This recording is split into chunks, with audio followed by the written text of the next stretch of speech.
Assalamualaikum and hello to our lecturer Dr. Sakinah binti Ahmad and everyone. We are from Group 2. Today we will present about critical analysis and reflection based on our interview with Sir Maal Fikri and Jelani, a prominent academic leader at USUN. Sir Maal holds dual role at the Faculty of Major Language Studies, FABU. He is an English lecturer with 18 teaching hours a week, and he is also the head of the PPBI units for the 2026 sessions. This unit actively collects funds for the faculty to support students' programs. His rich experience gives us excellent insights into educational management. To ensure a highly analytical investigation, our group established three primary research objectives. First, to evaluate the administrative competencies of Sir Maal in reinforcing educational growth at FABU. Second, to analyze his strategic approach using digital workflows and the zero proxy protocol. And third, to critically examine how modern educational management reconcile with Islamic paradigm such as shura, amanah, and mas'uliyah. Being a teacher is quite busy enough. Okay, we have 18 hours per week teaching. Okay, all the other additional responsibilities is not an easy task to do. So to manage time properly, we always have a schedule. Again, the schedule is linked to the calendar. So on a daily basis, every morning, what we do is we check our calendar. If we have any meetings, if we have any normally meetings is either with the students or with the staff members or colleagues. Okay, because in USIN, okay, once you hold the responsibility, people will come and find you. So I could not run away, and the best way to actually juggle all of these responsibilities is to be prepared early in the morning by using the calendar. I think technology plays an important role. Before that, without all the technology, we had diaries. So now everything is digital diary. Let's look at the first thing, time management and priorities. Sir Maal has a very heavy workload.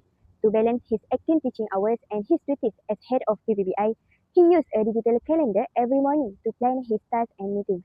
He balanced this by setting authority at the right time, being professional and firm during official meetings, but casual outside of work. Our analysis shows that 21st century administrator must be tech-savvy and highly organized. Maal demonstrates effective planning and organizational skill through his use of digital calendar, which help him prioritize tasks, make informed decisions, and avoid unnecessary delays. As a future educational administrator, we learned that systematic planning can improve productivity while reducing stress and burnout. To expand on what was mentioned regarding Sir Maal time management, this practice aligns perfectly with digital leadership theory.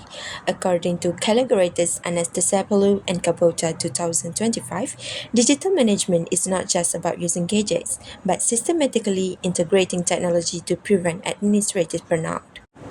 By automating scheduling, a leader protects their mental well-being, ensuring high operational readiness at the faculty. This proves that 21st century administrators must transition from manual workflows to tech-driven systems. So challenges in managing a team, I would say that would be the correct question. Okay, so challenges in managing a team, I think the biggest challenge is because I'm the youngest among the others. Okay, the others are like 40 plus, okay, 50 plus. I'm still in my 30s. Okay, so the biggest challenge would be giving instruction to seniors, okay, who are much more older and experienced. And that was the biggest challenge. Okay, but alhamdulillah, with proper communication, okay, with proper communication, politeness, okay, and transparency during communication, I think along the way, it has been a very smooth ride for me. I don't have any conflicts with my colleagues, okay, and they are willing to follow my lead, even though I am quite young in the organization. So polite, transparent, and clear communication. The second thing is overcoming a challenge, which is Sir Maal face a unique demographic barrier. He is a young leader in his 30s, but his committee members are much older, in their 40s and 50s, with more experience. To manage this, he used polite, transparent, and clear communication to avoid hurting anyone's feeling. This practice beautifully integrates with the Islamic perspective. In Surah Al-Imran verse 159, Allah Subhanahu wa Ta'ala commands leader to be gentle and use consultation, musyawarah. So, by mercy from Allah, you were gentle with them. And if you had been rude or harsh hurt, they would have broken away from about you and consult them in the matter. Our reflection is that young administrators do not need to rely on authority alone to gain respect. Instead, humility, effective communications, and consultation build trust and cooperation. This reflects Islamic leadership, where wisdom and good character are valued above position. Looking deeper into this generational dynamic, Hersey and Blanchard's situational leadership theory explains that effective leaders do not use a one-size-fits-all approach. Sir Maal's choice to use polite, transparent communication with senior staff shows high situational maturity. In Islamic governance, this matches the concept of akhlaq in leadership. True authority is not gained by showing power trips, but through mutual respect and honoring the experience of all the team members, which keeps the organization united.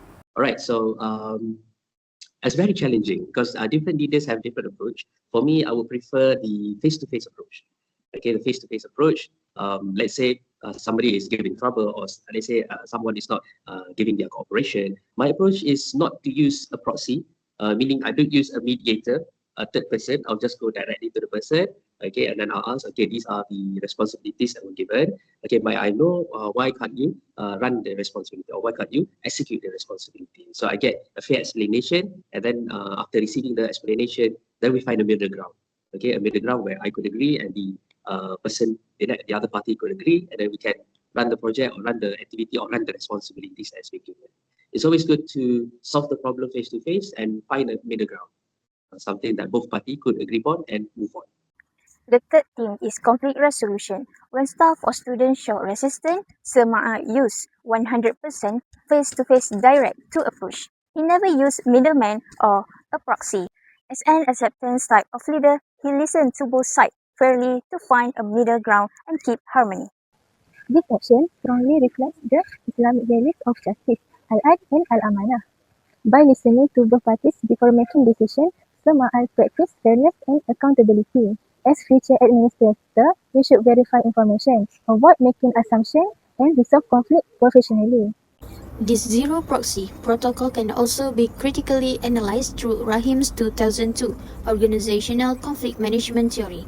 Direct face-to-face intervention is highly effective because it eliminates communication noise and third-party misunderstandings. In Islam, this directly practices the command of tabayun, verifying information before making executive judgments. By acting as an acceptance leader who listens to both sides, an administrator fulfills their amanah to protect justice and maintain workplace harmony.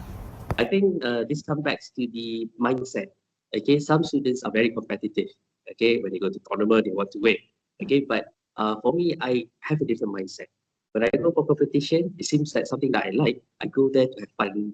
I enjoy the competition. I enjoy mixing around and meeting people. Okay, so winning or losing is not a big matter for me. Okay, because I would say if ada rezeki, okay, then Allah say it's yours to win, you will win. But it doesn't come without effort. Okay, effort comes in play, but my mentality is I go there, have fun, and I know I've done my best. So win or lose is not a big issue. But alhamdulillah, once you have fun, I believe if you're having fun, you're doing something that you like, especially in high pressure or high tense activities or competition, you'll be able to survive. I think people become stressed is because they don't enjoy the things that they are doing. Next, let's look at team motivation and community relevance. Even though Sema is an English lecturer, he is the co-trainer for the USI Malay debates. Under high pressure, he motivates students by teaching a have fun mindset. He believes that when they enjoy what they do, they perform best. He also keeps the faculty relevant by running fundraising programs and doing research in rural schools. Our reflection is that motivation is essential for high performance. A supportive leader encourages continuous professional development and creates opportunities for students and staff to grow. This inspires us to become leaders who empower others instead of simply giving instruction. This empowering mindset is the core of Robert Greenleaf's servant leadership theory. A servant leader focuses on growth, empathy, and community impact. By leading the debate team with have fun, philosophy, and helping rural schools, Sir Maal demonstrates that educational institutions must not be isolated from society. As future administrators, our paradigm must shift. We are not just managers of paper and workflows, but servants who uplift human potential and contribute to community development. Okay, all right. So okay, again, each leader will have their different approach. For me, as you see me in class, where I like to have fun, have jokes. Okay, I do that a lot. with my colleagues. Okay, even though I am a leader, okay, and I don't take my authority above them.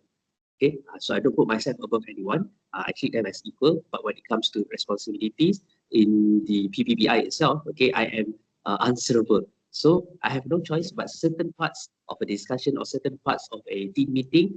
Sometimes I will use the authority to make it clear that these are responsibilities that need to be held. Okay, but at the same time, I'm not a strict or fierce person as a leader. I'm more of a acceptance type of leader. Okay, but I do mix around and mix well with my my other colleagues in the team.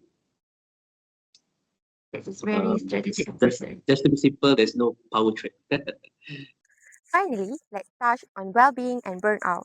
Maal avoid burnout by creating a fun, easygoing workplace with no power tribes. He believes that leaders can learn from both mistake and success. He sees setbacks as opportunities for open communication and improvement, not as total failures. In conclusion, this project gave us a deeper understanding of educational leadership and management. We learned that an effective leader balances professionalism with empathy, integrity, effective communication, and strong Islamic values. This lesson will guide us in becoming responsible and competent educational administrator in the future. We would like to thank Sir Maal for his transparency and valuable insight, and our lecturer Dr. Sakinah binti Ahmad for her continuous support.